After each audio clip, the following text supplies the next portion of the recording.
Hello everyone, welcome to my YouTube channel grammar with is.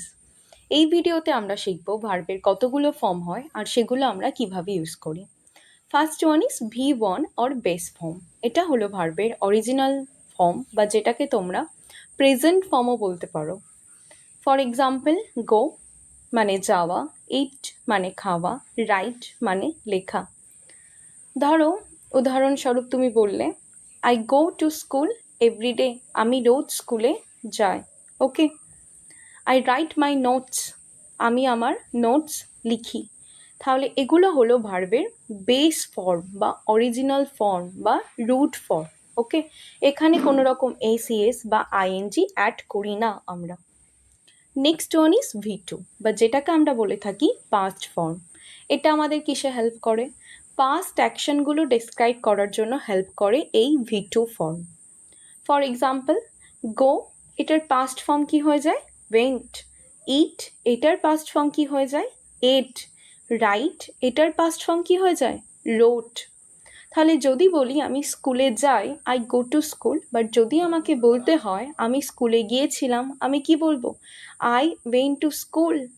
আমি lunch খেয়েছিলাম, I ate lunch. Okay. আমি তাকে চিঠিটা লিখেছিলাম, I wrote a letter to him. Okay. Next one V3 আর যেটাকে আমরা সবাই চিনি পিপি ফর্ম বা পাস্ট পার্টিসিপল ফর্ম বলে। এটা কিসের সাথে ইউজ হয়?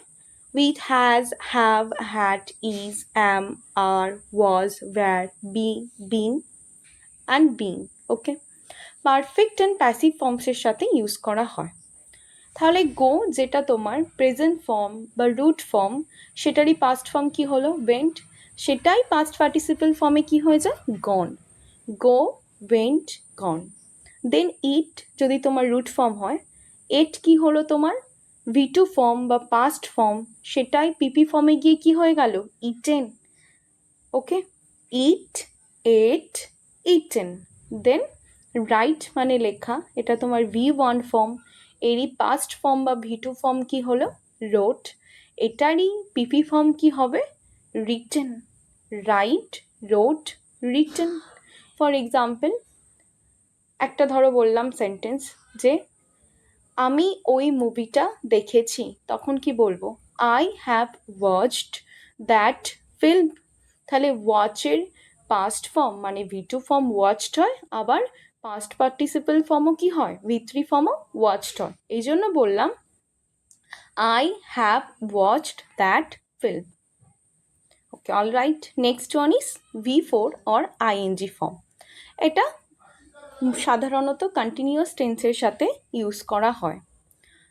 তাহলে এখানে শুধু যে রুট ফর্ম আছে, ভালো করে শুনবে, V1 ফর্ম বা রুট ফর্ম, তার সাথে আইএনজি ইউজ করতে হবে, আইএনজি যোগ করতে হবে তোমাকে।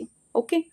তাহলে তুমি V2 বা V3 যেগুলো শিখলে পাস্ট ফর্ম বা পাস্ট পার্টিসিপেল বা শর্টকাটে পিপি ফর্ম, তার সাথে কিন্তু আইএনজি যোগ করা যায় না। এখানে কি করতে হয় তোমাকে? যে রুট ফর্ম রয়েছে বা V1 ফর্ম বা প্রেজেন্ট ফর্ম যাই বলো না কেন, তার সাথে আমাদের আইএনজি অ্যাড করতে হবে।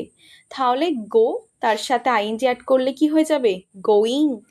ইট তার সাথে আইএনজি অ্যাড করলে কি হবে? ইটিং। ওকে। রাইট তার সাথে আইএনজি অ্যাড করলে কি হবে? রাইটিং। ওকে। তাহলে যদি বলি আমি লিখছি, কি বলবো? I am writing. ওকে। আমি খাচ্ছি, আই অ্যাম ইটিং। আমি যাচ্ছি, I am going. Okay. Next one and the last one V5। এটা কি? এটা হলো এস বা ইএস ফর্ম। এটা কোথায় ইউজ করি আমরা? It is used with he, she, it or a singular subject in the simple present tense. আমরা সবাই সিম্পল প্রেজেন্ট টেন্স জানি। সিম্পল প্রেজেন্ট টেন্সের রুলস অনুযায়ী আমরা জানি যদি subject I, we, they, you বা প্লুরাল হয়, তাহলে ভার্বের সাথে কোনো রকম কিছু চেঞ্জেস হয় না। বাট যদি সেটা হি, সি, ইট বা সিঙ্গুলার সাবজেক্ট হয়, তখন কিন্তু ভার্বের সাথে আমাদের কি অ্যাড করতে হয়? এসিএস অ্যাড করতে হয়। ধরো বললে আমি স্কুলে যাই, তুমি কি বলবে? I go to school. But যদি বলো সে স্কুলে যায়, তখন কি গো বলতে পারি আমরা? তখন আমরা কি বলি? হি গোজ টু স্কুল। তাহলে শুধু গো লিখলে তখন ভুল হয়ে যায়, তখন আমাদের গো এর সাথে অ্যাড করতে হয় ইএস। এটাই হলো ভার্বের V5 ফর্ম। এই জন্যই আমরা এটাকে বলছি V5 ফর্ম, যেখানে আমাদের এস অর ইএস অ্যাড করতে হয়। ধরো বললাম যে আমি রোজ আমার নোটস লিখি, কি বলবো? I write my notes everyday. But যদি বলি সে তার নোট রোজ লেখে, তখন কিন্তু রাইট বললে হয় না, she writes her notes everyday. সে তার নোট লেখে। ওকে, আরেকটা এক্সাম্পল দিই। ধরো বললে যে আমি সন্ধ্যার সময় টিভি দেখি, I watch TV in the evening.